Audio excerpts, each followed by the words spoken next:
Article 225.31 addresses disconnecting means, encompassing both feeders and branch circuits.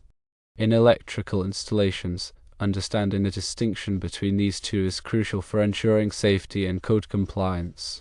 A feeder, in this context, is the wiring, such as a 12-3 underground feeder cable that supplies power from a main source, like a building's electrical panel, to a separate structure, like an outbuilding. Branch circuits, conversely, are the circuits that extend from the feeder within the outbuilding to power specific loads such as lighting fixtures or receptacles. According to electrical codes, a disconnect is generally required for the feeder at its point of origin. This disconnect serves as a means to shut off power to the entire outbuilding in case of emergencies or maintenance. However, the requirement for a disconnect on branch circuits within the outbuilding is different. Branch circuits typically do not require individual disconnects, particularly if the feeder supplying them already has a disconnect at its origin. This is because the feeder disconnect provides a single point of control for cutting off power to all circuits within the outbuilding. The exception to this rule arises when the feeder itself lacks a disconnect at its point of origin. In such cases, individual disconnects may be required for the branch circuits to ensure a means of safely de-energizing them. Consider a scenario where 12-3 underground feeder cable runs from a main building to an outbuilding. Within the outbuilding, this feeder supplies power to a ground fault circuit interrupter, or GFCI, receptacle circuit and a lighting circuit.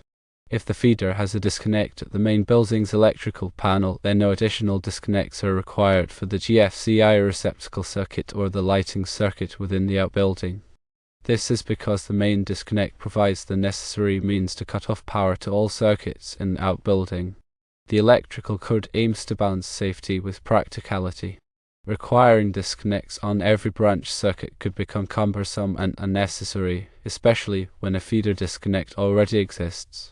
Therefore, the code focuses on ensuring a reliable means of disconnecting power to the entire structure served by the feeder.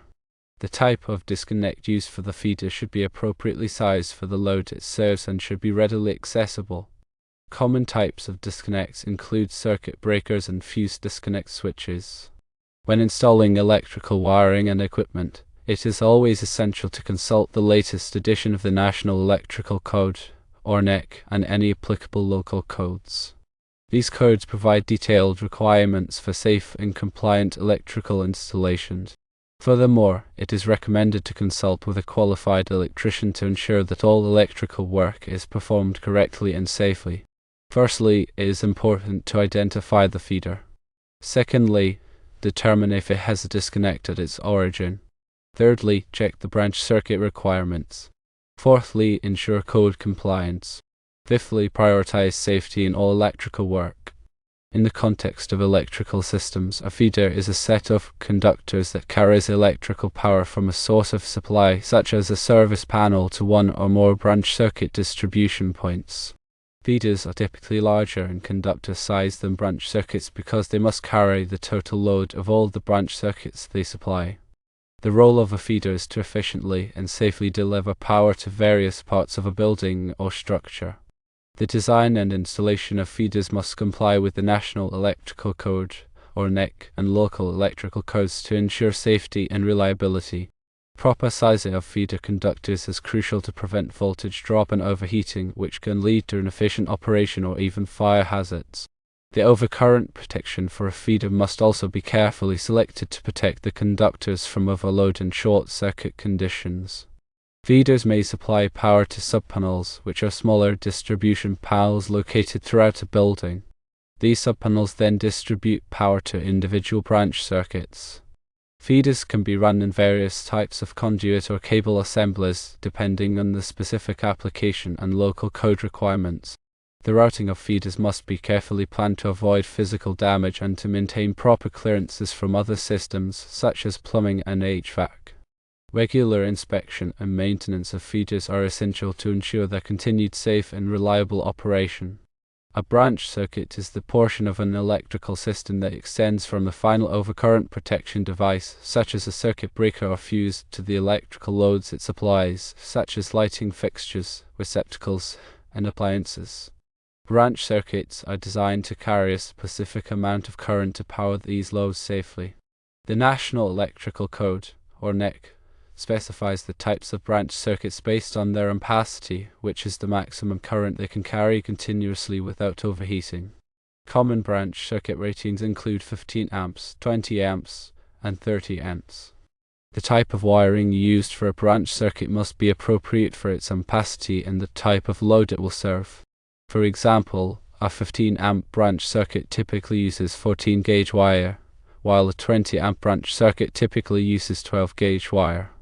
The overcurrent protection device for a branch circuit must be sized to protect the wiring from overload in short circuit conditions. It is important to never exceed the ampacity of a branch circuit, as this can lead to overheating and potentially cause a fire.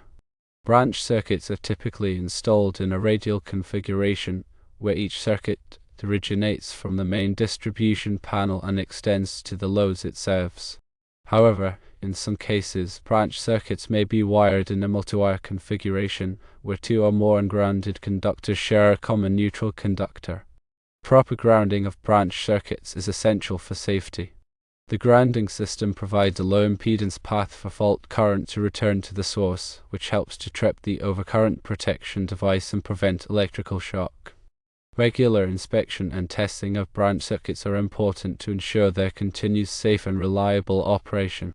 Electrical codes require that all receptacles installed in wet or damp locations, such as bathrooms and kitchens, be protected by ground fault circuit interrupters, or GFCIs. GFCIs are designed to detect even small amounts of leakage current and quickly interrupt the circuit to prevent electrical shock. A disconnect is a device used to electrically isolate a circuit or piece of equipment from its power source. Disconnects are essential for safety during maintenance, repairs, and emergencies. They provide a visible and positive means of ensuring that the circuit is de-energized. There are several types of disconnects, including fused disconnects, non-fused disconnects, and circuit breakers. Fused disconnects incorporate fuses to provide overcurrent protection in addition to the disconnecting function. Non-fused disconnects simply provide a means of disconnecting the circuit without any overcurrent protection. Circuit breakers can also be used as disconnects, as they can be manually tripped to interrupt the circuit. Disconnects must be properly sized for the voltage and current rating of the circuit they are intended to disconnect. They must also be installed in accordance with the National Electrical Code, or NEC, and local electrical codes. Disconnects should be readily accessible so that they can be easily operated in case of an emergency. They should also be clearly labeled to indicate the circuit or equipment they disconnect. Regular inspection and maintenance of disconnects are important to ensure their continued safe and reliable operation. In industrial and commercial settings, disconnects are often required for each piece of equipment to allow for safe maintenance and repairs. This helps to prevent accidental energization of the equipment while work is being performed. In residential settings, disconnects are commonly used for appliances such as air conditioners, water heaters, and electric ranges. These disconnects allow homeowners to safely energize the appliance for maintenance or replacement. The location of a disconnect is often dictated by the National Electrical Code, or NEC, and local electrical codes. For example, the NEC requires that a disconnect be located within sight of the equipment it disconnects or be capable of being locked in the open position. This helps to ensure that the equipment cannot be accidentally energized while work is being performed. Understanding the requirements for disconnects is essential for electrical safety.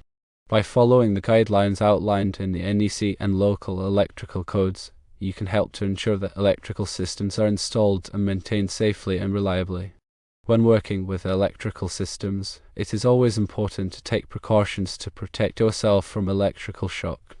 This includes wearing appropriate personal protective equipment such as insulated gloves and safety glasses, and using insulated tools.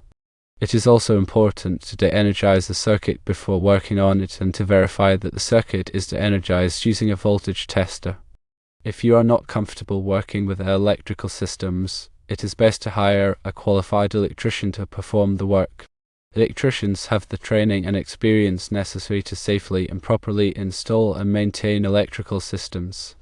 It can also help you to ensure that your electrical system complies with all applicable codes and regulations. In summary, the determination of whether a disconnect is required for branch circuits supplied by a feeder depends on whether the feeder has a disconnect at its origin. If the feeder has a disconnect at its origin, then no additional disconnects are required for the branch circuits. However, if the feeder does not have a disconnect at its origin, then individual disconnects may be required for the branch circuits. It is always important to consult the latest edition of the National Electrical Code, (NEC), and any applicable local codes to ensure compliance with all requirements. Also, it is recommended to consult with a qualified electrician to ensure that all electrical work is performed correctly and safely.